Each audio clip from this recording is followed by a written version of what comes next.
This is preventing the unlucky client with auto text me. This just as easily could have been how auto text me saved your shop, right? Because one of my favorite historians, Thomas Cahill, wrote this fantastic book, which I will highly, highly, highly recommend, How the Irish Saved Civilization. And yes, this is coming from an O'Neill, and I'm a little biased on this, but it is a fantastic piece of literature describing how the Irish preserved literature and brought medieval Europe back into a state of, well, learning. While things were not going very good during the Dark Ages, literature was preserved by the Irish. People beaten down who had faced so many problems all throughout history. Like many cultures, they're not alone in the fact they could overcome the struggles and just keep on thriving. Well, eventually they kept thriving. There were some pretty dark times too. But one thing I will say, and the thing that I'm proud about being Irish for, is they tend to do it with pretty good spirit and good attitude. And they can laugh at themselves better than most people. That's why there are people we're celebrating today. And I think this topic will be worth your attention as well. With me today is my colleague, Michael Catullo. Michael, tell us what you're all about. Well, I am really all about right now the luck of the Irish. As the Italian last name does say, I am actually more Irish than I am Italian. It's a great mix, though. I'm going to let you know that one. But really today, I'm really about quality control. Today is all about quality control and how we are going to make sure our customers stay happy with us. Excellent. And hey, that Catullo last name looks real good with the O'Neill last name. I'll tell you something my grandpa always said, and it's not nice to the O'Neills with one L. I'm sorry. But why do we have two L's in our name? Well, it's because we have no shame in the family history, Craig. So Michael, you got two L's in Catullo. I think that's a good sign. It is. I mean, I promise you no shame in the family name. Excellent. So let's go into this topic. First and foremost, the thing that I pulled in the registration form is the most common issues that are encountered by shops. This is not a scientific study. I could not possibly list all of the things that happened to us in the automotive industry in a short list. So I picked some of the more common ones that I thought were a case, and the results were interesting, with 43% of the respondents saying that service lights being on after a visit was a common issue in their shop. And it got a little more piecemeal from there. You got 12% with low tire pressures, only 2.4% with missing parts, wheel torque, 7.3%, leaks, 12.2%, fluid level issues around 10%. I think this is pretty interesting. And I'm glad to see the inoperable vehicle, the battery and the no start topic was among the lowest things there, along with the missing parts. Inoperable vehicles, when the customer comes to pick up, probably happened to all of us, but if it were a most common issue, we'd be a lot more alarmed. Michael, takeaways on this? Two takeaways I have on this. One is that 43.9% on the service lights. That is something that should be very easily rectified prior to a customer picking that up. Even in the case, which, and I know coming from a Honda dealership and doing a lot of Hondas, that Honda maintenance light, customers would come in, get their oil changed. The light wasn't on yet. But then a day or two later, they would leave and then the light would. So even though you didn't see the maintenance light on there, you had to go look in the display and see that oil was at 18%, because at 15%, that light would kick on and let you know you needed maintenance. So that light was not reset, even though the light was not on. That always caused an issue. And then that wheel torque. I'm looking at that wheel torque and I really think to myself, I cut my teeth. My first job as a service advisor was in a Goodyear corporate store, and there was a 2-check on all torque. Everyone had to sign off on the work order that it was torqued twice. If there was a wheel torque issue and process was not completely followed, it was an immediate termination. There was no ifs, ands, or buts about it. If you had a wheel off issue, you were fired immediately. So these processes were followed very closely because, well, let's say one wheel off could be very detrimental to a shop in a long run. Service light coming on, that's not going to kill somebody. Wheels not torqued properly, that can cause serious injury or death. A lot of property damage as well. Yeah, so there's some really serious issues that seeing that at 7.3% scares me. Absolutely. That's my biggest takeaways from this is what I'm seeing. Excellent. Thank you, Michael. Now, on another statistic, this one actually comes straight from our CEO, Chris Cloutier. He created the final quality control sheet, which we'll discuss later on here in Auto Text Me, when he began doing final quality control checks on the vehicles post repair, 70% of those issues approximately had problems. That's issues caught before delivering it to the client. That's 70% of all tickets. That's pretty tremendous. And Chris took ownership of that process in his shop right out of the gate when he first implemented this to see this himself. An excellent example of taking ownership for that by itself. But 70%, folks, that's 7 out of 10 vehicles having a potential issue. When I ask the amount of shops that have quality control processes currently in their shops, it is not a lot. Even with the feature in Auto Text Me, it's not always a feature that is used by people to its full potential. And if 7 out of 10 vehicles are leaving your shop with something, I want you to consider another statistic, a lifetime value of a client. Now, this number can vary tremendously between things. We're taking a very rough average on this. When we research this, $50,000 per customer lifetime. You have to think about what one of those vehicles going out with any minor issue, even small ones, could do to the lifetime value of that client. If they come back, if you hear about it or not, that is the question. So you are, in fact, leaving it to luck if you are not operating with a final quality control process and leaving it to luck. These odds are not in your favor based on real measurable practices. Yeah. And I hear that all the time. I even hear shops tell me, well, you know what? We've got really good customers. They really like us and they've been coming to us for years. And that's true. But what happens is even a small mistake made multiple times, at some point, someone's going to wear and say, you know what, this is not good. And they're going to try somewhere else. So you can't rest. You cannot rest on your laurels when it comes to how great of a relationship you have with your clients. You can always improve. Absolutely. So here's how this rest of this conversation is going to go. In this webinar, we want to actually touch off on where we left off from our previous webinar. We'll discuss that in a moment. We do have a case study that we're going to analyze some cause and effect on.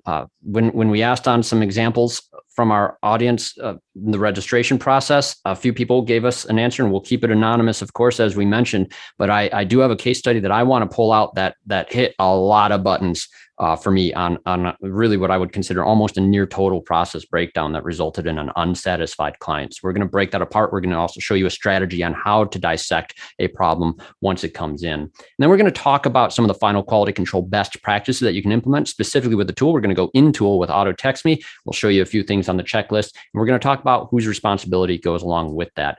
Because the goal, of course, is to get clients to return to your shop. We do want clients coming back. Just don't want comebacks. It's a big difference. Very big difference. Yeah. No, we thought we were real clever. We would call comebacks CBs initially, right? And CBs being comeback. And that was a little bit too easy for clients to break that code. So we started using the code 32s. 32 is just a simple code with the alphabet, C being the third letter in the alphabet, B being the second. So, hey, yep, that's a 32. I thought clients might be a little onto that if we were talking about it in front of there too. But I still say the worst of the worst, or when we had 64s. And then the math gets harder from there, guys. You had to take off your shoes. Man, not cool. In case you missed it. Now, last time we did this, and this is on our YouTube channel. Greg, if you would please put the link in chat for our attendees here on this webinar. Our last webinar discussed the art of advising with the digital inspection. We're preventing a dissatisfied client in this conversation. We're talking final quality control, but it all begins in that first sequence of the process that we did discuss at length in that recent webinar. The final slide that we discussed in that is this one here. And this is about addressing items that you did find in the visit that were not addressed during the visit. And I wanted to bring this in first because, again, the previous webinar, we talked on check-in, inspection, estimating, and requires authorization. You see at the bottom of the screen that workflow. This is the sequence that we focused on for that entire chat. Folks, this is a part of making sure that you don't have an unsatisfied client at the end of the visit, and that cannot be understated. When we talk about this title, we have to admit the title of this webinar, Preventing the Unlucky Client, kind of sucks. This is just deliberate effort to make sure our St. Patrick's Day webinar had a title that had some kind of Irish context to it. So I'm going to apologize for that out of the gate, because what does luck have to do with this? It should have absolutely nothing to do with this. And I have a story on this too, because my daughter was in my office actually just last night when I was finalizing some of these slides, and she saw this exact phrase, what's luck got to do with it? And she said, Dad, do you believe in luck? I thought about it for a second. My daughter, by the way, is 10. And I said, no, I really don't believe in luck, I think. She said, yeah, me neither.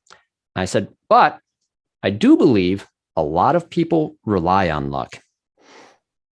And she's like, oh, I get it. Yeah. Good quote, right? I'm going to use that in the webinar tomorrow. Absolutely. Now you did. And I did it. Yeah. So here we go. But no, this is one of those elements. This is obviously a skill thing. We want to draw a direct connotation of this. You have to be honest with yourselves. When you have an unsatisfied client, it's very easy for us to start looking at excuses. And I see this time and time again when shops are complaining about a review. You see it on Facebook threads all the time. Well, how do you respond to this review? And this client's very upset about something, thinks you're ripping them off. All kinds of things went wrong. And you can just chalk it up to people not knowing what it's like to be a mechanic. And I'm sorry, folks, I do not accept that as a reaction to a negative review. Yeah, there's some major issues, but these are image issues, and you should know about these issues very well. Your front staff should be well educated on how to prevent just about anything on there. Take ownership of a problem customer. It is not their fault. They're upset. Something went wrong. You're the professionals. Let's own it and let's move forward. Anytime you start taking the role of a victim in a topic such as this, you are denying yourself the power to affect more positive outcomes now and in the future. This is true in relationships and a whole lot of other areas rather than shop final quality control. But this is where process comes into this. It is not luck, and you cannot leave it to luck. You have to reinforce your processes, follow them as you can. This is how we defeat Murphy's Law. And we mentioned that too in the registration for this event. Murphy's Law, I think the O'Neills and the Murphys probably had some pretty serious feuds some point in Irish civilization. The O'Neill family, we were very aware of Murphy's Law. We actually even had a service advisor with the last name Murphy once. That was great. But the element of Murphy's Law is that if something can go wrong, it will. And folks, we work on vehicles. Things can go wrong. If you are not following process to prevent them, they will go wrong. They just don't have to. And I want to draw a lesson to aviation on this. I come from an aviation family. Michael, you're an Air Force brat. Air Force brat. Yep. You grew up too, hearing stories about aviation from your dad, no doubt. Very much so. Very much so. As a navigator, again, I mean, it all boils down to process. Every aspect of flying. Like you're going to talk about the checklist of a pilot and what goes through. And same thing with my dad was a navigator, and so navigator pre-computer navigation. So he was sextants and stars and maps and the whole 9 yards. Oh yes, and not a lot of technology then. Having all those things mapped out and ready to go was crucial, and checking twice before you got up in the air and had your plan ready. And you're going to go into what a pilot has to go through before pre-check. Yeah, just real briefly, as a student pilot currently, that's why I love bringing aviation topics into these conversations. As a student pilot, I found that the process of learning to fly an airplane has reinforced the importance of processes. It's already something that we've preached on heavily, but it's literally like ritual in certain circumstances and stages of flight. There's a great group though, and I do want to draw attention and welcome people to look this up. If you're someone who goes onto YouTube, look up the Air Safety Institute by AOPA. The reason I recommend that is, and I've consumed a great number of these in the last several months. They do accident case studies. When an airplane crash occurs, there's a very good investigation process that people will go through to truly find the cause and effect. And folks, it is never, ever one thing only. It's very rare that one thing causes a problem that leads up to a crash. You can trace it back very carefully and find that there is a sequence of events, decisions that are made, or lapses of judgment, or simple mistakes that weren't caught, that all compounded. I think, and we were having this conversation, actually, Greg, before we were meeting here, mentioned, man, what is it saying, Greg? You were saying something about how some shops were, you've been in, just don't have very Yeah. good shop. So have you ever been in one of those shops, and I know it's none of our clients by any means, but occasionally you walk into one of these shops and everything is a mess. Everything from the shop, there's floor dry all over the shop and hasn't been swept. It's just a dirty shop. And then you go into the office and it's 2 times worse than anything else. And man, these shops just, out of all the things they do wrong, they somehow find a way to survive. They just won't die. The parking lot's full sometimes, not with cars you would want to see, right? But they're busy. I know plenty of shops like that in town myself. It's hard to see, and boy, are they lucky. I was telling you earlier, I was like, yeah, I mean, people aren't dying, I guess, at their hands, but I guess that's why I believe in God. Very much so. People are being looked out for, I think, more than we realize. But let's take a look at this case study that I mentioned earlier. So I'm going to draw attention to it in this. We're going to keep it anonymous, but it dealt with a 2001 Jeep Grand Cherokee. It came in with Annoys. The first technician that took the vehicle in diagnosed and replaced some bad wheel bearings. And that's exactly what they did. That's about the end of all of the story. We're going to talk some more process in a minute, but the client eventually did return. They have a wobble and they still have a noise and some other symptoms that went along with it. It's creating a comeback. And now upon return, a separate technician is looking at it. And what he found was staggering. This vehicle had 4 mismatched tires. This is an all-wheel drive Jeep. That the viscous unit in that transfer case was a component in probably in the original complaint for the client as well. Anyone who's had an all-wheel drive vehicle, you get that seizing and binding on turns and a variety of other things. It also can make some noises and rubbing sounds in some extreme cases as well. Further major repairs are needed. Anyone at our shop being transmission specialists, we certainly understand 4 tires, different circumferences, not good in an all-wheel drive scenario.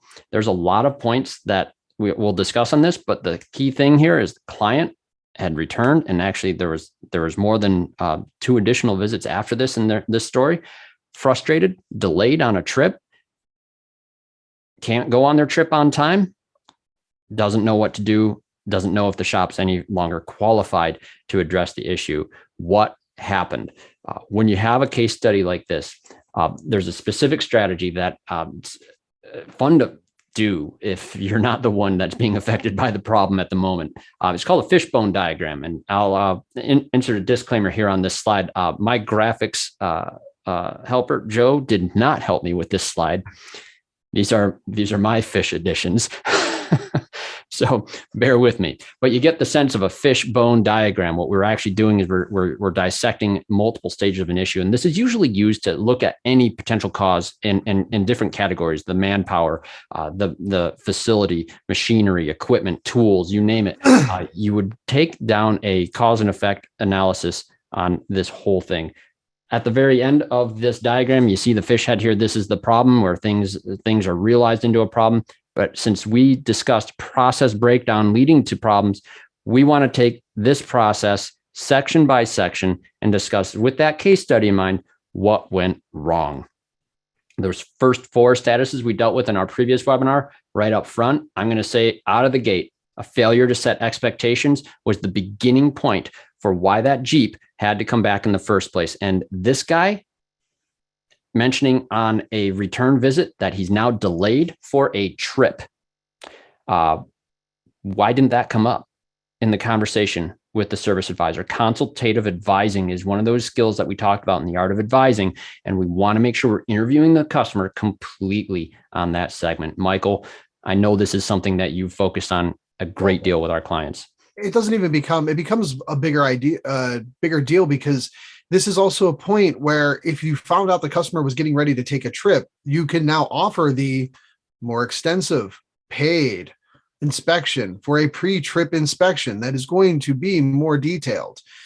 So outside of, that setting the expectation, we also missed out on a sales opportunity. 100%. In the same case. And it's a sales opportunity that wasn't only to benefit the shop, it's a sales opportunity to benefit what the customer needs at that moment, because they are getting ready for the trip. So we're trying to get them exactly what they need when they're bringing the vehicle in. Absolutely.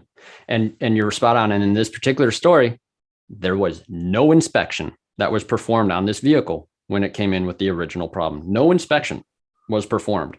Meanwhile, if we would known they were going on a trip, we would have had. Oh, it's a no-brainer.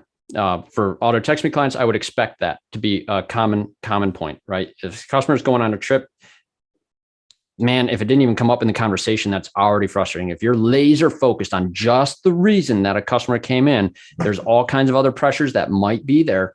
You need to talk with your team and find out why this wasn't a part of the conversation. Why didn't you sign a technician to do the inspection on this vehicle? Those two things out of the gate would have saved a lot of grief. In our digital inspection form, there's a section on our tire inspection where we can list OE and actual size on each of the tires.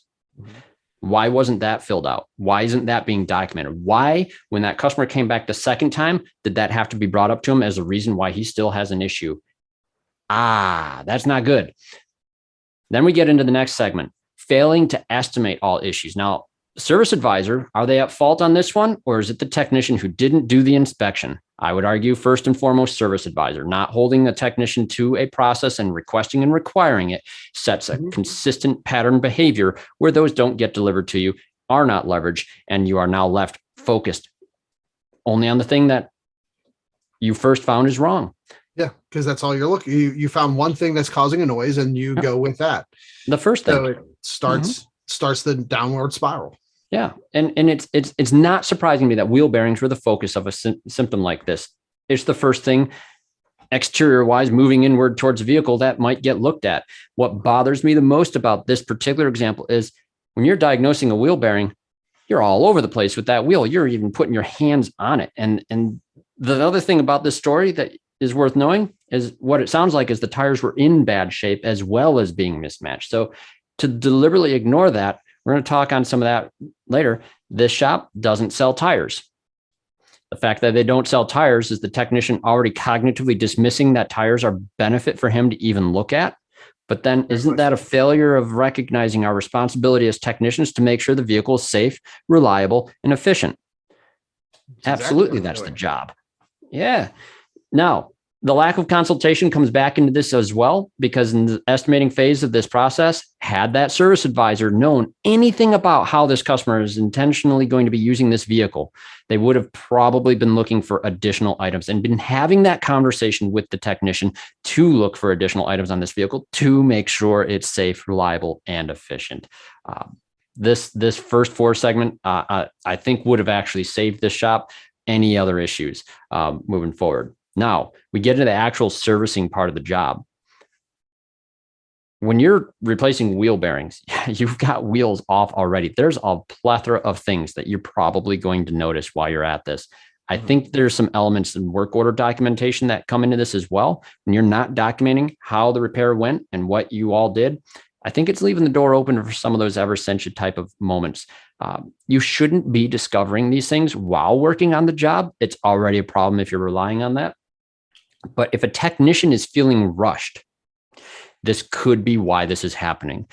If there is just a total yank, you've got too few people, perhaps there's just not enough help to go along and the cars are stacking up. Technicians feel this pressure all the time. Michael, you've worked in the dealership. You see this sort of thing. Yeah. And it's that pressure that causes the slap the part on and a poor test drive after, poor documentation of what you did on the vehicle, the noting, the notations. And, when you get that rush to just get that job done, get it out to get the next one in, you end up with mistakes. Absolutely. Now, that rush to complete too, it puts in the mindset, if you're in a hurry to just get in what this car came in with, that's setting that expectation on the technician that we're just trying to crank out these things as an item. You're stop looking at the vehicle holistically, and the whole benefit of the inspections, anything else just goes right out the window. Mm-hmm.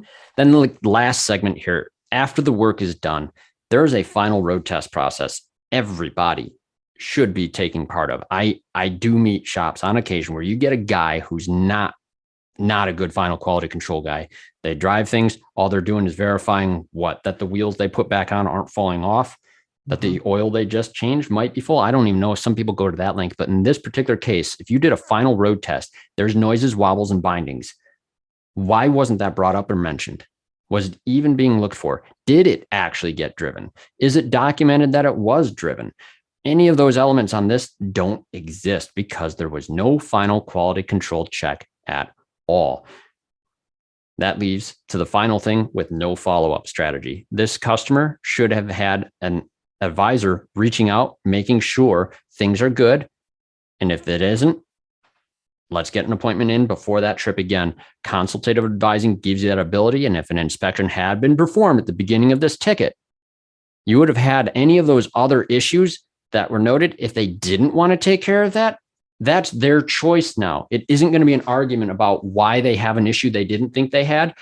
Coming in, this was an Eversentia type complaint, a problem the client said was not there before, perhaps matched by severely bad wheel bearings, unknown to me in this particular context. When a client is in a position where they think you've caused something, it's not their fault for not understanding the complex mechanical nature of a vehicle and all the other areas that could have caused an issue like this. You never brought it up, even at the close of the ticket, on the risks that are being taken by taking this thing down the road or potentially on this trip that you also didn't know about.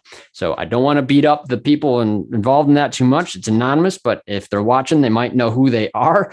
But it was a frank conversation with the technician as well. And I think that they are going to see a change in that shop if they can focus on breaking things down like this, each segment of the problem, and being truly honest and just take ownership. I don't want to hear from anybody along the process here like, oh, that's not my job. Every single person who's hands-on with that car has to be. And a lot of times, depending on where you're at too, the service advisor is not at risk at losing licenses if something goes wrong. So even if the service advisor did not put the inspection on or recommend the inspection, it's not uncommon for a tech to say, hey, should I do an inspection on this vehicle? Because it is the tech's license in some cases that is on the line when especially if you're like in the state of Pennsylvania where you have state inspection licenses. You lose your state inspection license, you become very hard to employ as a technician in the state. Yeah, different states, different laws. And I would argue too, like the technician, you should be focused on that stuff. But I would also argue that a little bit of altruism here needs to come into the fact that we're out for the client's best interest here. And it is your simple breach. You deserve to lose that inspection license if you have yet to assimilate the ability to put the client and their need for safety, reliability, and efficiency on their vehicle as the chief concern that you take in every day. Now, in preventing this, we see excuses on every single one of these things, in particular when we get to a final quality control process. Too busy, no time. And this is exactly what I was hearing in my conversation with the technician who relayed the story to me. We're too busy. We just couldn't look at it fully. Well, how much time did that save you with a client returning back multiple times, having to argue with them, losing out on opportunity for additional paying work while you're having these arguments and conversations and discussions about all the other issues subsequently? Where did you save time at all? And how much time do you think you saved by not doing it the first time at all? Michael, what, 5-10 minutes? Maybe 5 minutes. Maybe 5 minutes. On the final quality control element, anyways, 20 minutes on a good inspection. And 20 minutes on a good inspection, an extra 3 minutes of talking to the customer up front. Not even. And then when you look at that number we put out there, the $50,000 of a lifetime cycle of a client, good chance you probably lost that as well. They're probably not going to come back once this issue has been resolved, and even if it is to their satisfaction. Absolutely. Oh, yeah, because at this point they've lost faith. And if they've lost faith in the shop, they're not going to go back. So you not only did you lost a lot of time, you exhausted a lot of resources. You've also now lost the income of the lifetime income of that client. So, that brutal. What are we talking? An extra 30 minutes total of the visit costing you $50,000. Yeah. You've saved nothing now. And now you're going indeed backwards. We don't sell tires. Common phrase. General repair shops. We serve a lot of general repair shops. I know that don't sell tires as a principal source of income. They'll do them on occasion or they'll sublet them. I do know shops firsthand. They don't even do the inspection component on the tires. I had that today, as a matter of fact, in a training, talking to a shop, and they said, well, we don't do tires, so we don't go over the tire inspection box.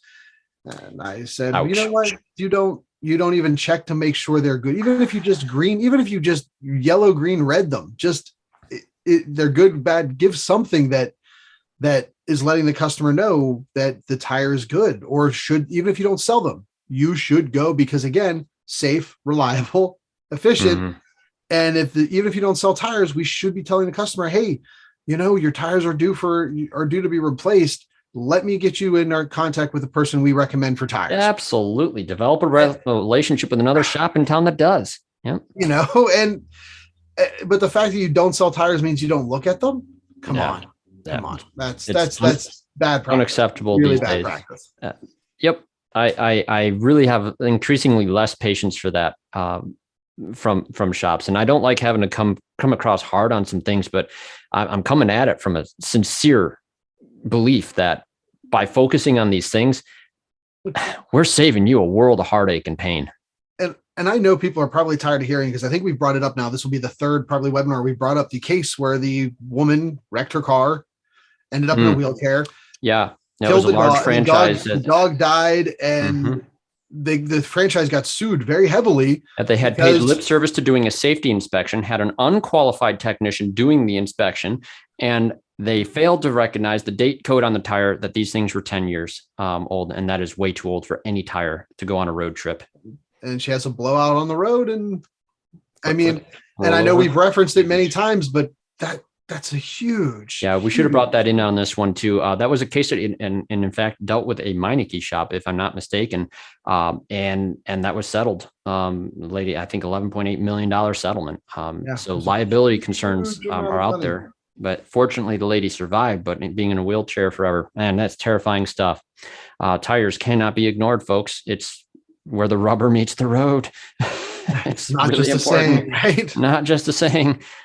Yep. So not my job. This is another component. I have seen this attitude from technicians time and time again.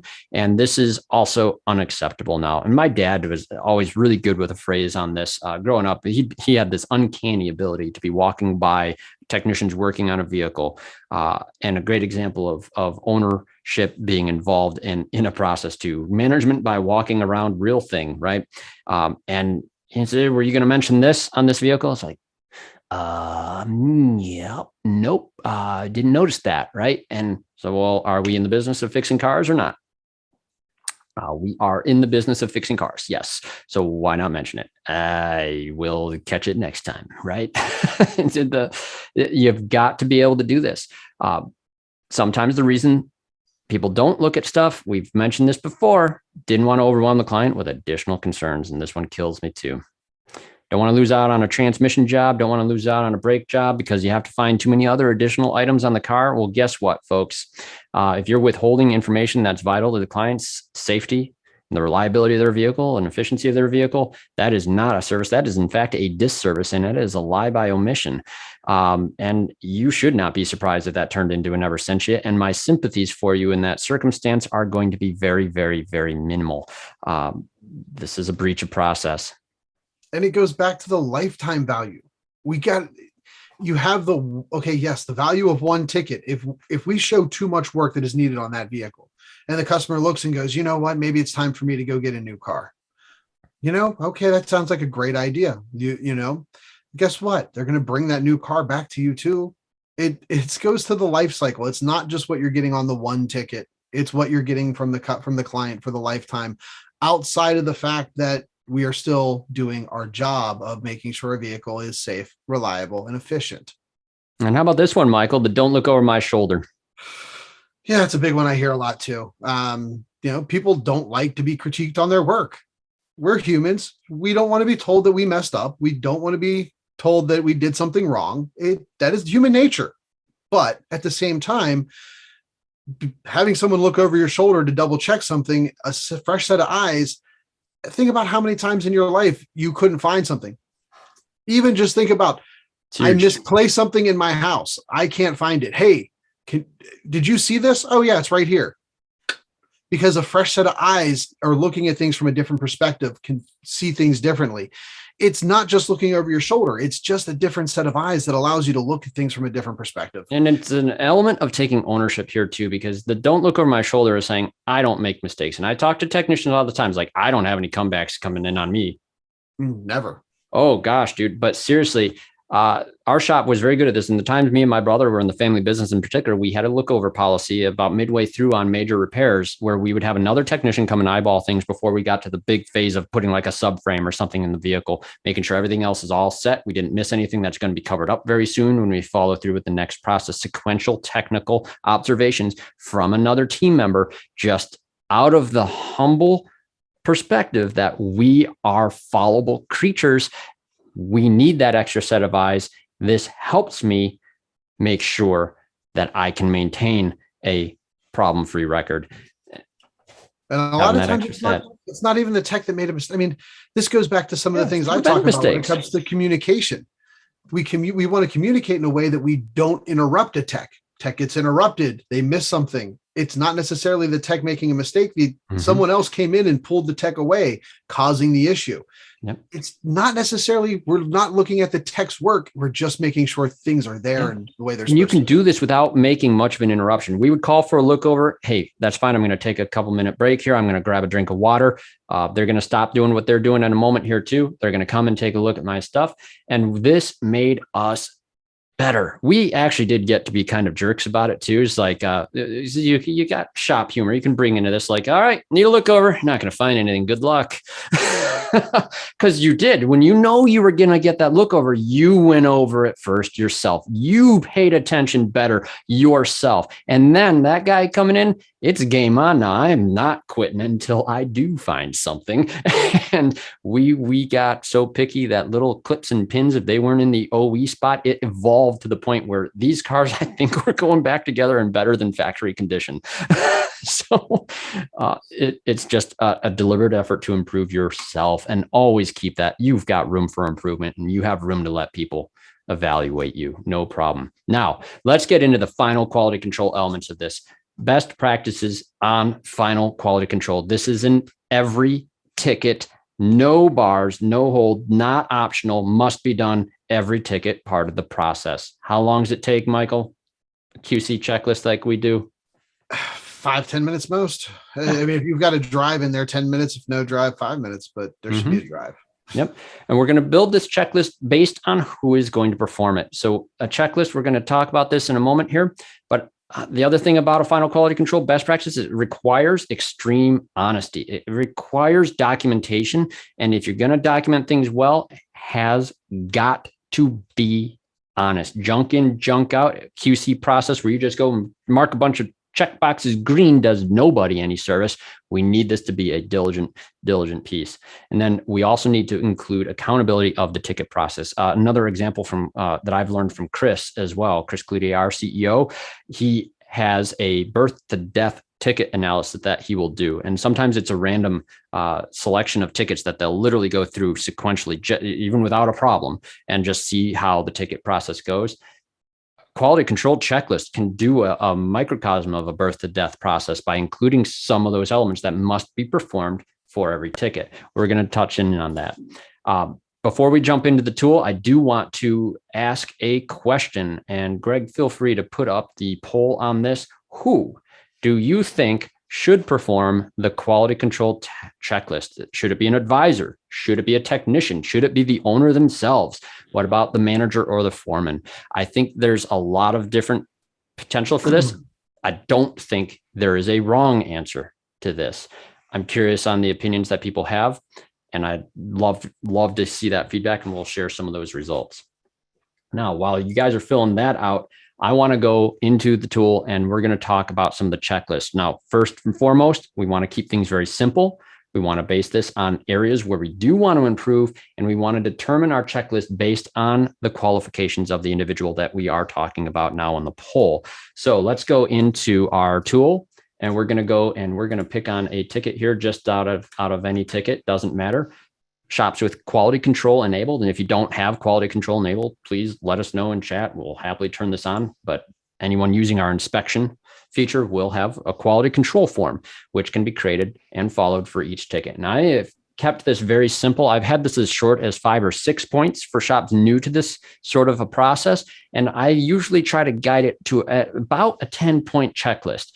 Notice that I have this organized a little different than I might have shown people in the past. Some of you have been on the tool for a long time, may not have seen this example. This is the direction I'm going now. And I've had some wonderful conversations with shops from around the country that have further informed some great ideas coming into this form, namely ticket parts of the process. Why not put on the quality control form a note on inspection performed or inspection sent? I would actually put both on that single line item. And if it hadn't been done, mark it bad. Express why that is. No inspection by Lee, who was assigned to that ticket. Great. Now we know something about that. Can we fix that before the end of the ticket? Nope, probably not. So that's probably going to be left unaddressed. This yes, no column here gets used to say that we took care of a particular problem. Maybe we can go back and fix that, but probably not on a ticket process breakdown when this vehicle is ready to be delivered. The rest of this is going to focus on deliverability issues. Marked inspection items as addressed. Nope, couldn't do it in this one because there was no inspection.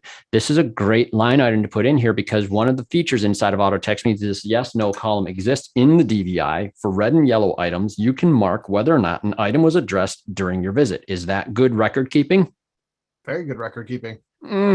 It also ties in with our rainy day folder so that you would be able to follow up on the items that you did not address during the visit with extreme accuracy. Making this a part of the quality control can be a prompt for your advisor to go in and fix that. But if you did say, oh no, we didn't go and mark the items approved, you can mark it as addressed once you do go back into that DVI and address those items. And this is a great example of using the addressed items in 2 places.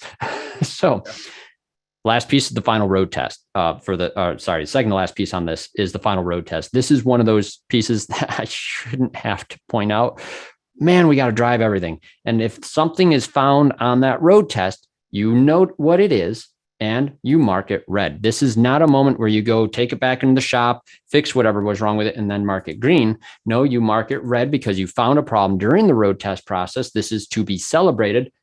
And then when you do address it later, you mark it as addressed. This is a way to say what our QC process has found and something that we fixed. And then lastly, the work order being submitted.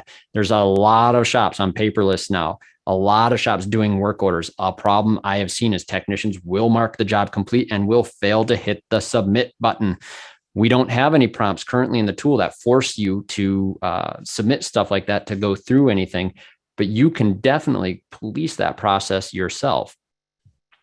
And we're getting some poll results here. We'll cover that in a moment here too. Thanks for answering, folks. Now, the main issues that I would do in a quality control is to make sure the vehicle is in deliverable state. Customer main concern address, that Jeep story we talked about earlier. If you had this on a final quality control, could you honestly call this green? No, because you could still hear the noise if you took There's it for still a drive noises after. in there. How do you even know if that was the noise they talked about? But if I'm hearing something, we're going back in to take a look at it. Absolutely. Yep. So you can mark that here and you can specify exactly what it is. Noise still evident, right? Lots of other issues too, obviously, in that case study. Fluids, right? Full leak. I had a wonderful fleet account for years. Worst quality control experience I had was we did a blower motor as a 4D350. Came back completely dry in engine oil. We didn't do anything to the engine oil. Nothing on that visit, right? And we can say that. I obviously was ready to take care of this, but it was bone dry engine. It blew the engine. This vehicle, and we had just seen it the day before. Even if we didn't drain the oil, I can point fingers all kinds of ways. There's mystery to us on why it was drained, but where and why I was taking responsibility, ready to pop an engine in that vehicle for that great fleet account.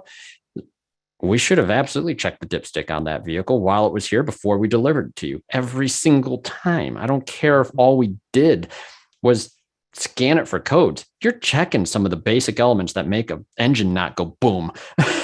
It's why we are in this business.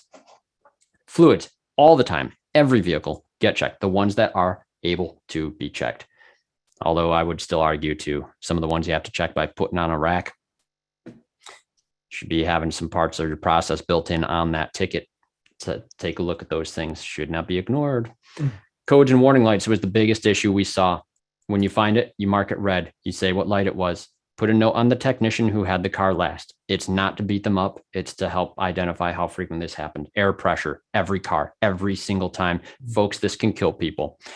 There's no excuse that a technician can give me that tells me that air pressure shouldn't be checked. Honestly, it should be checked up front as well as at the end. Up front, I think you should be checking that before you hop in a car and drive it. Obviously, you might even have customer complaints that are dealing with it, but frankly, if I found a tire that was about 20 PSI too low and I had some steering concerns, first thing I'm doing before I even drive it, I'm putting air in that tire. And if there's no more steering concerns, well, hey, guess what? We think we've got this fixed, right? Wheel torque, man, no torque sticks anymore these days, folks. Those things are dangerous. Use torque wrenches, but document when you find something off on this. This has to get done every car. Michael, you had a description of a great process on that. Yeah. And People the got other thing you're fired. going to find is in the case we've been using, checking the air pressure, checking the wheel torque specs on the second time, it's another eye on those tires that we could have caught the tires being mismatched. Yeah, absolutely. And then clean and pristine. This one goes without saying. Chris is a wonderful story. He talks about his squeak and leak. Do everything right in a visit, but have a little bit of grease or something on that steering wheel. You could have done 1,000 things right. And then that customer's image of your shop is ruined the moment that something filthy invades their life. That is something that too many shops ignore on too many occasions. I was actually surprised that wasn't listed more commonly. But I would also bet some of the shops that might not be doing quality control fully just might not be hearing about those complaints when they happen, because you might not hear from that customer again either. Now, that's the checklist. First off, the answer to our poll, it's a pretty good split. Looks like most of you said that advisors were the ones to do the final quality control. I tend to agree with that. Michael? That's usually who I recommend doing it. If it's not going to be like a shop foreman or a manager, service advisor, those are usually my three go-tos. Yep. Yep. And technicians, if you are doing a technician, and we've done that for you, but that's more of a technical thing that we do. And it's not a part of the final quality control. It's actually done during the servicing element of a general ticket. And I always ask for it to be a separate technician from the one that's doing the work when it is a technician. And owner's always a good option. But if you're an owner that has multiple locations, obviously you need to have that general manager be able to do it. If you're absent, it should be able to be a process in your absence. Mm-hmm. Now, reporting. This is a very fun topic for me. We're going to go back in tool because I want you to be aware of what the quality control report can do for you on this process. The quality control report is going to help you identify issues. Now, I did not actually submit that form for our most recent one, so let's actually do that. Submit. And folks, when a form is submitted for quality control, you can make that process go forward. And if it was already in QC, you can trigger that ready status. I don't like doing it, but you can have it go to another status pre-ready so you know that it's ready to invoice. Do that silently. Cool things you can do there. The reason I wanted to submit it though is when we go into that quality control report, you can see that we now have an issue caught today. Craig's Awesome Auto Service has one issue on Thursday the 17th. Great. Now this report's going to show you the number of issues found and addressed. It's going to show you the sign-off date. Cool, but I actually prefer the in-depth report on this one. The in-depth report is more fun because you get to go back to any frame of time. We could go back pretty far, in fact, on this. So we'll just go back to January 21 till now, hit go, and you will actually see, let's do a little bit shorter. Sorry, there we are. There we go. So between last year and now on Craig's Awesome Auto, you can see the exact number of issues that have occurred for any breakdowns. And if you were detailed on your notes, you're going to know why those issues occurred as well. This should be done probably weekly, bi-weekly or monthly. In my opinion, you wouldn't want to have to go a year back, but we don't see a lot of cars in my demo shop. So sorry. This is great information though. And folks, when it comes to the reporting side of things, celebrate those findings. This again is not to beat up your staff members when you find something wrong before you deliver the vehicle. Is it a problem for the customer? if you haven't delivered the vehicle, it is definitely not a problem for the customer yet. You did a good job catching it. That is a process doing its job, and that should be celebrated every time. Now, if you do start seeing common issues with the same technician, absolutely, we're going to focus this in further. We're going to introduce some training opportunities on proper torquing procedures, on how to check fluids better. Golly, we know there's some dipsticks on transmissions that are non-existent, or those plastic Ford dipsticks that just can barely be read. But what we also do is we now have the statistics to back up why we're doing the training. Oh, well, it's the first time this has ever happened. I'm never did this before. No, I've got the statistics to back up why I'm having this training now. I can show you the report showing the times. It gives us that ability to fix issues when we start to see trends. Absolutely. If you're not doing the process properly, you're not going to catch those trends. You're not going to be able to fix them at the front end. It all comes full circle. It does. And full circle is what we want with this client. We just want that circle to have a flight path that goes out of the shop for a lot further before they come back into it. Now, this is where the final pieces of the tools come in for Auto Text Me. And that is many times over. We have in our company setup, there's the follow-up message ability. This can be anything from that simple thank you to that multi-linked review page to a full-fledged customer score rating that gives them the opportunity to rate your performance and can be tracked on that main homepage. You'd be able to even track their responses over time in the lifetime of this client and see what their scores have been like before. And this also can get tied in with our sentiment analysis on the text messages, which all help owners, especially, and managers see for sure what the actual client temperature is like inside of your shop. You shouldn't have to walk in and ask your service advisor, so how's things been lately? You should know, and you should be able to look at a glance. Mm-hmm. Those follow-ups happen automatically. These cannot be overstated. The message that I like to use nowadays, I'm going to turn off my customer score so you can see this easier here. We're quickly checking in to make sure everything's great with your vehicle. Is there anything we can address for you immediately? Please don't hesitate to ask. We also invite you to leave us a review. It's a check-in. We're making sure everything is working good because we care, and this should be going out automatically to your clients, and it should prompt, hopefully, some amazing feedback. You should be confident in these things being delivered. Michael, common question I get is, can we disable this for certain clients? Yeah, I get that a lot. And while you shouldn't, it is possible, but it can be done. It can be done at the visit level. That's actually going to be under the customer profile. Yep. And we're going to go into customer profile. So you could do it at the visit level here, or you can do it at that detailed ticket level or in the profile, right? Or in the profile, you can go into the profile and turn it permanently. Yep. Actually, a lot of this is also available now in the text manager as well. Yes. You should be able to see for any of the individuals there, sending the follow-up text on or off, sending a follow-up email on or off. And folks, please start toggling on those emails. Some people that do opt out of text, you'll still get the emails to them. Make sure those are flying away. Now, another piece is the reminders section. I want to touch on this briefly because, folks, there's this ability in Auto Text Me, often underutilized, I've noticed, and that is a custom reminder. If you go into our reminders section, you can hit add custom reminder and you can start typing a customer's name. It's going to fill in for you. You can click on this. You can see a lot of the different things that they're already scheduled for. So if you already have some automated stuff in our rainy day folder, if you already have a service reminder scheduled, you're going to see some of those things right here. So you're not going to accidentally over communicate some stuff. But if you have something that you need to remind this client of at a certain time, this should be done and scheduled before you close that ticket out so that you don't forget about this. These custom reminders are powerful. Well, and the other benefit to this is with the appointment reminder system, that's going to remind customers appointments. We can schedule these appointments when we have nothing else to deal with the customer because customer has been taken care of. We've quality control checked. We know we're not going to have a comeback. We can schedule that next appointment for the customer at the checkout, making that cycle proper. Exit scheduling. Yep. Sure beats them walking back in the shop. Giving us the right look. after the, yeah.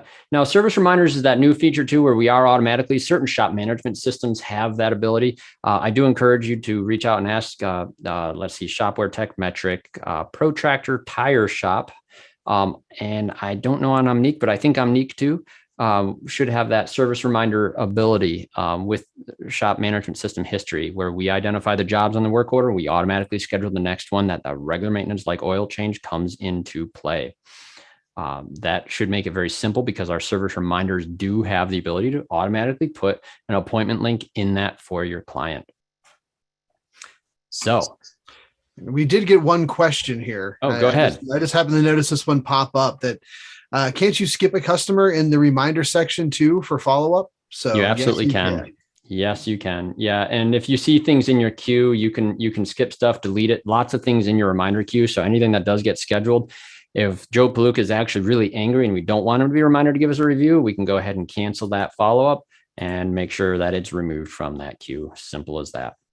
You shouldn't hopefully run into that scenario, because this is what your team should be walking around like every time a client's coming back in that door. What we want to avoid is the situations where we're looking out the window when a car pulls in and we're thinking, that thing looks familiar. Oh, I remember that car. Yeah. I was here yesterday. Oh no. Hey, I've got to go in the back for something real quick. I'll be right back. Of course. First one to know. No, this is the thing. When people are coming in, confidence and professionalism and efficiency, this is how our team should be thinking and feeling all the time. And when we skip segments of our process, it's very hard to strut around like this, right? That is what we have for you folks. So I do want to thank you for spending St. Patrick's Day with us. And I do want to hear if you have any additional questions or comments for us on this topic. Michael, I think we did a nice job. I'm going to say we did. I mean, that's to be expected, though. I mean, let's be honest here. Absolutely. But no, I think we did a great job. This is one of those topics that no one wants to talk about. It's not fun. It's not sexy. It's not. But man, is it important. It really ties everything together with everything we've been going through with our series of the webinars. This really is. It ties everything together and puts everything in perspective of how important every step along the process is.